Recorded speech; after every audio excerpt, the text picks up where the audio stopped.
While it seems like Ukraine tries to open one more south direction towards the Russian territory, it is happening not far away from bogged village. This morning the fight was registered in this place, but Russia sent some of the reinforcements and also they used aviation bombs against the Ukrainian forces. And we have this military map update, so definitely Ukrainian forces went into the Russian territory. The gray area has expanded by several hundred meters, but it seems like Ukrainian forces for now stopped because of the Russian aviation strikes. But nevertheless, this attack has the perspective to cut the Russian forces in Totkina. Before Ukraine was successful taking the part of Totkina under control, and with this new assault vector, Ukraine doesn't need really to cross this river. Ukraine may advance from this side. So not only Russians now have to deal with this side and also with this side, they also need to send their new forces to this area. And because all of the bridges for Russia across the Seine River were cut, for them it's very hard to send the new reinforcements, for example from Lugov. They need to use the forces mainly already placed in this southern area of Glushkovsky district. The Russian forces tried to counterattack, but this attack for them failed because Ukraine started their own counterattack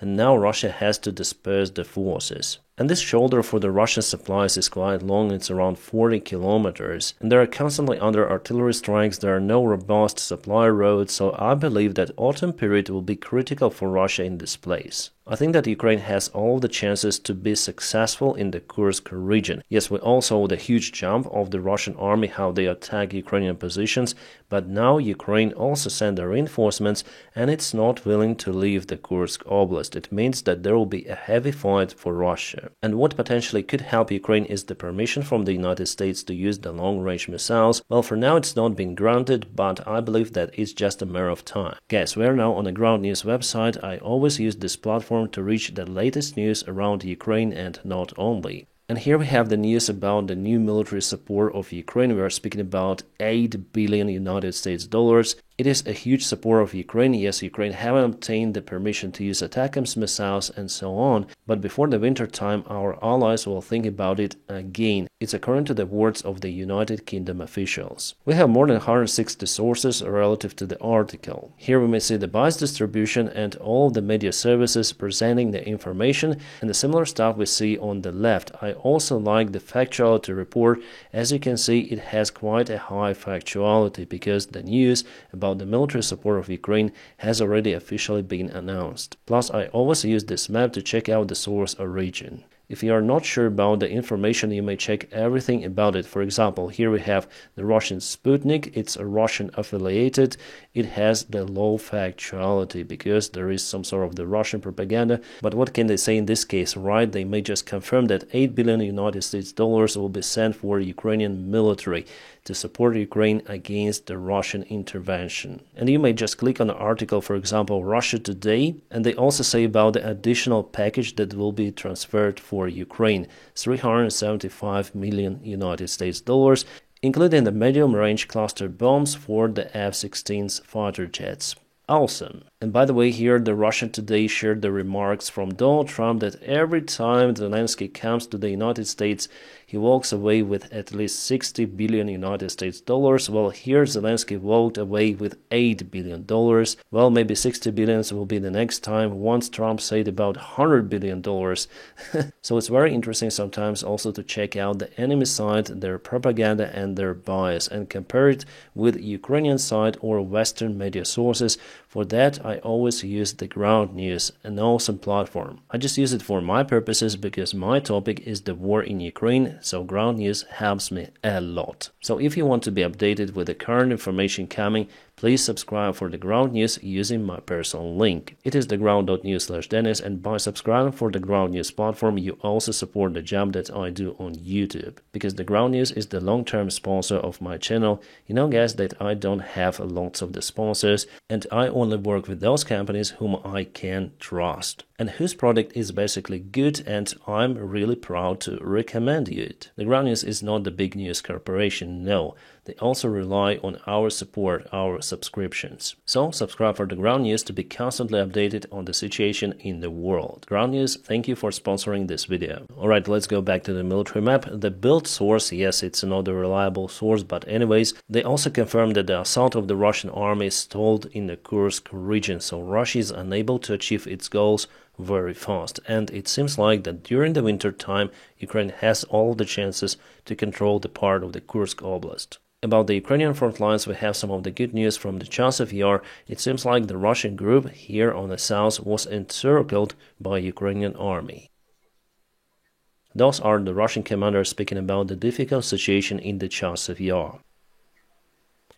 They confirmed that the part of the group was encircled by Ukrainian army and a friend of this commander lost his life. Well, if we check out the recent update, Russians moved over here, so probably Ukraine also performed a counterattack. Yeah, it's the Chasiv Yar, and here Russia tries to bypass Ukrainian defense lines. So even though Russia has initiatives on the front lines, I mean Ukrainian front lines, well, still they have absolutely tremendous losses, their morale is very low, and it cannot continue for a very long time, I mean this pressing from the Russian army. And you know, from what I see and also our military experts say about it, that there is no common strategy from the Russian military command to act in Ukrainian front lines. It may look like Russia assaults from many of the places, but in general there is no coordination of those actions. Russians continue to spread their resources, attacking in almost every direction. Sometimes they're successful, sometimes not. I think that after all, the commanders of the local army group want to receive the promotion or rewards. That's why they sent as many midways as possible to achieve their goal, taking a couple of the villages under control, and by doing so they have their reward, promotion.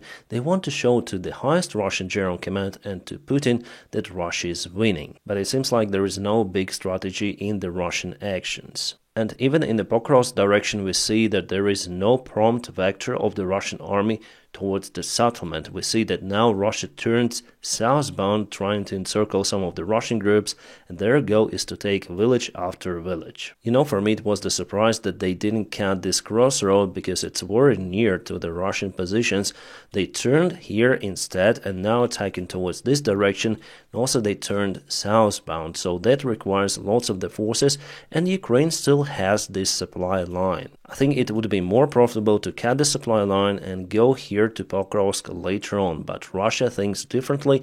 They search for the weak spots, probably here it was the robust Ukrainian defense, so they went over here, but Ukraine sent more of the reinforcements, and Russia is not attacking Pokrovsk, they're scrolling towards Pokrovsk little by little. Again with the heavy huge losses because they didn't cut the supply line on time. And those are the news from the Russian media services. Belousov, the Russian defense minister, honored those commanders who liberated Georgievka village. So every village for Russia is a special occasion. The second army in the world liberates villages and celebrates it as some sort of the Stalingrad battle victory. And this is the new news, yes, with the same picture of Belousov. This time they say that Russians liberated Ukrainsk and Lisovka. The idea here is to show Putin and Russians that Russia is winning. And those Russian soldiers also have their reward. They exchange their legs for medals. The Medal for Honor. Well, I would call Putin as the best salesman in the world, as Trump usually says for Zelensky, because he was able to convince the Russian men to trade their health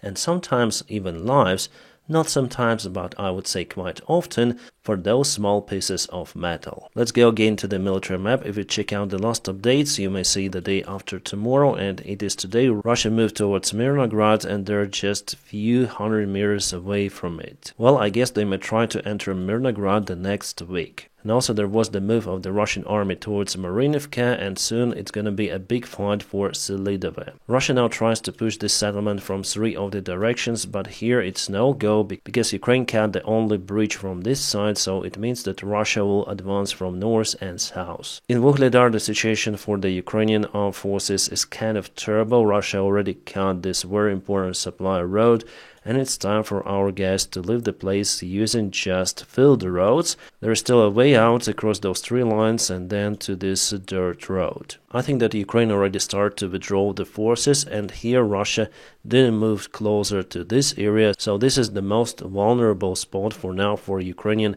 entire group in this region. But in general, the scale of the Russian assault is much smaller compared to what it was at the beginning of 2022. 2.5 years ago, then Russia occupied those vast territories with much less forces than they currently have. It means that after all, Ukraine, with all of its flaws in government and also in the army system, still was able to build defense army. Yeah, on the pro-Russian channels we heard that Ukraine is losing, that Ukraine will lose tomorrow, but no, with this pace it will take years and years for Russia to advance further, occupying this area, for example, Donetsk Oblast. They need to mobilize millions of men to occupy those settlements. This is a very hard job for them. So they go all in with the current resources they have to show the Western politicians that Ukraine is incapable to win in this war, but reality is different. Ukraine needs first of all enough military support to hold on, and after a while Ukraine can still cause Russia severe losses, such losses with which there will be the question about the capabilities of the Russian regime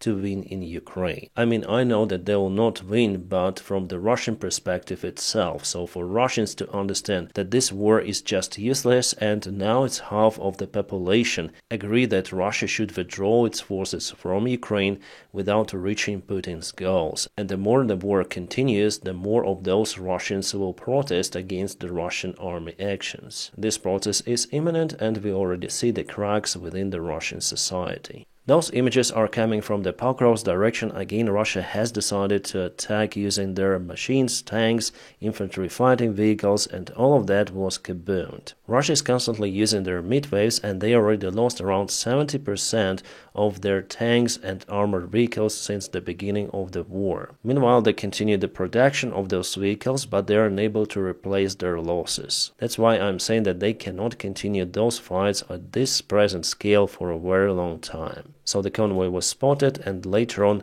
annihilated by Ukrainian drones. Everything was done really professionally from Ukrainian side, from Russia as usual. Alright, finally there was the meeting between Vladimir Zelensky and Donald Trump. As you may see, they brought also their advisors. Well, I don't really like Andriy Yermak. Some people consider him as the shadow president of Ukraine, and many people, I think majority Ukrainians, don't like him either. But at this stage we have what we have. As you can see, a huge table between the parties, some sort of the Putin style. Remember the COVID times and this huge long table between Putin and President of France Emmanuel Macron. Here it is something really similar. The conversation took place in the Trump Tower of New York. Well, after the conversation, Trump said that he learned something new, but he didn't change his opinion on Ukraine. He wants to have a deal with Putin. Donald Trump said that he has good relations with the Russian dictator.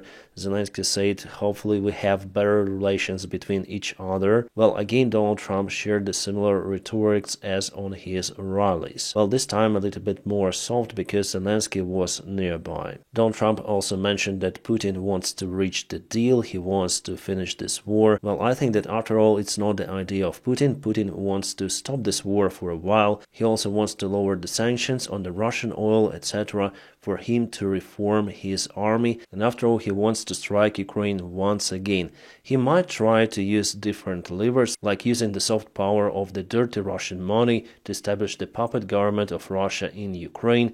And if it doesn't work, he'll start the war. It will continue until Putin reaches his goals, and hopefully Ukraine will not be alone with this fight. Putin still doesn't understand that his goals are unreachable, especially if the Western allies are united in support of Ukraine. This time it was agreed that Ukraine will get more military support, so the good news for Ukraine. That's why I wouldn't say that this Zelensky's visit to the United States was a failure, as Russian or pro-Russian channels say. At the same time, it wasn't some sort of the breakthrough, but luckily even Zelensky and Donald Trump met with each other. In its turn, it will have to seize the scandal that recently appeared around the Republican Party and Zelensky's visit to Pennsylvania military factory which produces the ammunition for Ukraine. Those kind of the videos I usually publish on my Telegram channel. Here I don't want to spend my time commenting on exact phrases.